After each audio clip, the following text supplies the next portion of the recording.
1914, 17 août. Départ pour le front à 5h45 à la gare d'Évreux. 18 août, arrivé à Versailles-Chantier à 2h du matin. Dominique Lemaitre, bonjour. Bonjour. Nous sommes réunis pour parler de la dernière composition au catalogue qui, si j'ai bonne mémoire, comporte plus de 100 opus. Il s'agit d'une pièce pour voix de récitant et orchestre. Est-ce qu'on peut dire deux mots sur votre production orchestrale? Parce qu'il y en a eu beaucoup, notamment des pièces qui s'apparentent même à des concertos. Et là, on est dans l'univers symphonique. Quelle est la singularité à la fois de l'œuvre symphonique de Lemaitre, mais aussi de cette dernière pièce? Eh bien, effectivement, au niveau des pièces pour orchestre ou des pièces symphoniques, mon catalogue en comporte 7. C'est la 7e pièce pour orchestre. Et la plupart du temps, mes œuvres symphoniques sont, je dirais, des sortes de symphonies concertantes, c'est-à-dire que, mis à part 2 d'entre elles, elles comportent un travail avec un soliste ou plusieurs solistes.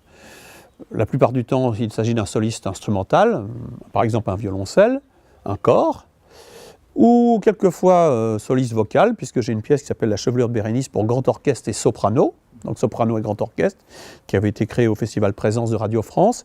Et là, c'est encore une voix parlée aujourd'hui, pour cette nouvelle œuvre, mais c'est encore une voix, mais c'est une voix parlée, devrais-je dire. Alors, justement, cette voix parlée, elle fait office de récitant. Est-ce qu'on peut dire que c'est quand même comme un concerto pour voix? Est-ce que le sens du texte est important? Tout à fait. Le rôle du soliste, ici donc le récitant, est essentiel. Le texte constitue en fait le squelette de l'œuvre symphonique. Donc, qui dit voix de récitant, qui dit texte fondamental, dit le rapport à une signification, à une sémantique. Et donc là, d'où provient ce texte qui va être pour cette création fécampoise? Eh bien, le texte choisi pour cette œuvre symphonique est directement une conséquence de la commande, puisqu'on m'a commandé cette œuvre dans le cadre des commémorations du centenaire de la Première Guerre mondiale. Donc c'est la ville de Fécamp qui a souhaité commémorer ce centenaire d'une façon originale, avec une création artistique, en l'occurrence une création symphonique, avec le soutien de la mission du centenaire et de la région Normandie. Ils m'ont donc commandé cette œuvre pour récitant et orchestre, en me demandant, dans la mesure du possible, de partir de correspondances de soldats, et si possible aussi, de soldats de la région et même de soldats fécampois. Alors, vous avez écumé les archives, je suppose, si on peut dire.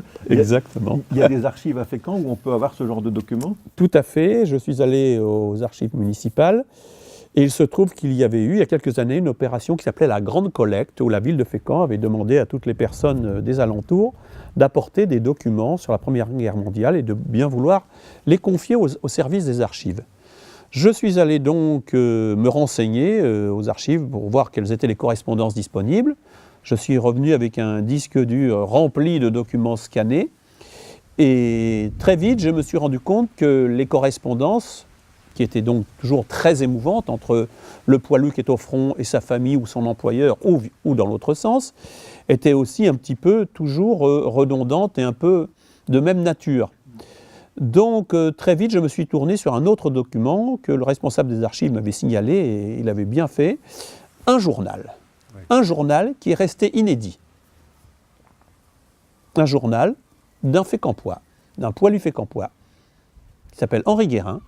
Et Henri Guérin, sur un cahier d'écolier, a consigné pendant 2 ans, je dis 2 ans parce qu'il a été tué en 1916, il a consigné quotidiennement sur ce cahier d'écolier ce qu'il vivait. Quelquefois 2 lignes par jour, quelquefois une demi-page ou une page pour la journée. Et c'est vraiment un journal, 2 mai, ceci, 3 mai, cela, 4 mai, etc. Et donc du coup, c'était vraisemblablement trop volumineux pour en faire une œuvre qui va durer peut-être un quart d'heure. Donc il a fallu faire des prélèvements, c'est ça? Tout à fait. Donc l'œuvre, dans son intégralité, dure 22 minutes exactement. Oui. Et il m'a fallu prendre des extraits parce que tout ce qu'il a consigné pendant 2 ans représente quand même presque une centaine de pages. Ah oui. Donc j'ai pris des extraits et j'ai essayé de reconstituer quelque chose de cohérent à partir de ces extraits. Mais c'est pas trop difficile de couper puisque justement il y a ce côté éphéméride, ce côté calendrier qui fait qu'on peut très bien prendre 3 journées du mois de mai puis passer pourquoi pas au mois d'août. Je me suis fait aider pour finaliser ce travail par le comédien et metteur en scène Armel Veillant qui sera aussi le récitant lors de la création en septembre. Et donc il m'a aidé à valider le texte. Et une fois que ce texte était fait, équilibré selon nous, Armel et moi, il a constitué, comme je le disais, le cœur de l'ouvrage, le squelette de l'œuvre symphonique. Et c'est à ce moment-là que j'ai pu écrire la musique autour du texte.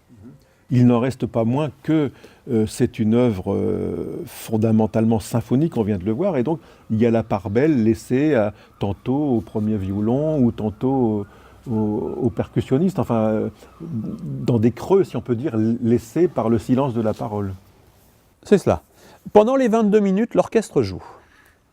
Le récitant, lui, n'est pas entendu en tout temps, mais il est entendu pendant plus de la moitié de l'œuvre.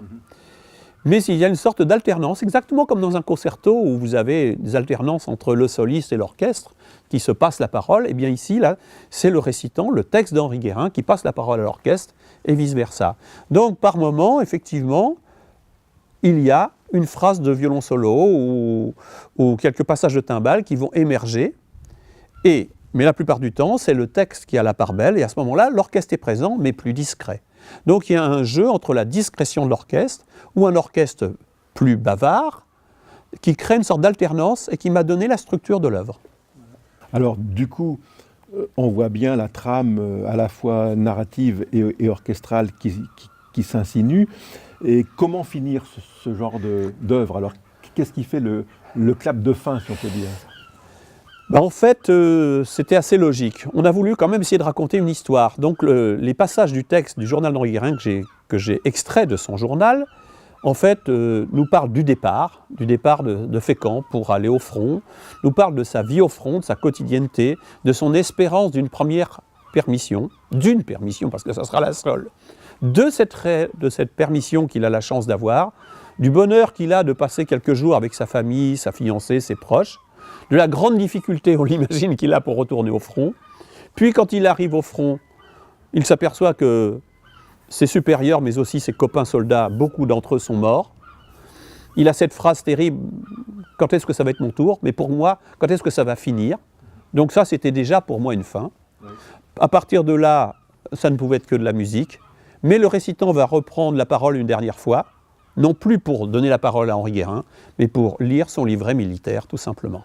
Et c'est là-dessus que se terminera cette composition symphonique, avec quelques mesures d'une musique qui pourrait peut-être s'apparenter à un requiem à la fin. On verra.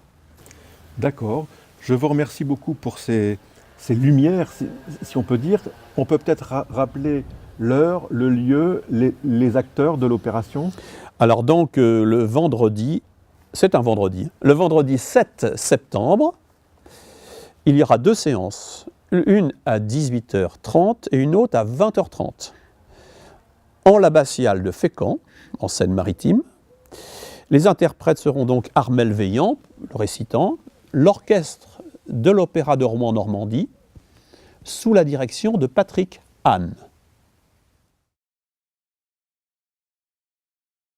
Guérin, Henri Frédéric, soldat de première classe, première compagnie, 82e régiment d'infanterie, numéro de matricule 0111 993, classe 1900, 904 au recrutement du Havre, né le 13 novembre 1880 à Fécamp, mort pour la France le 2 novembre 1916 dans l'ambulance de Landrecourt, genre de mort, blessure de guerre.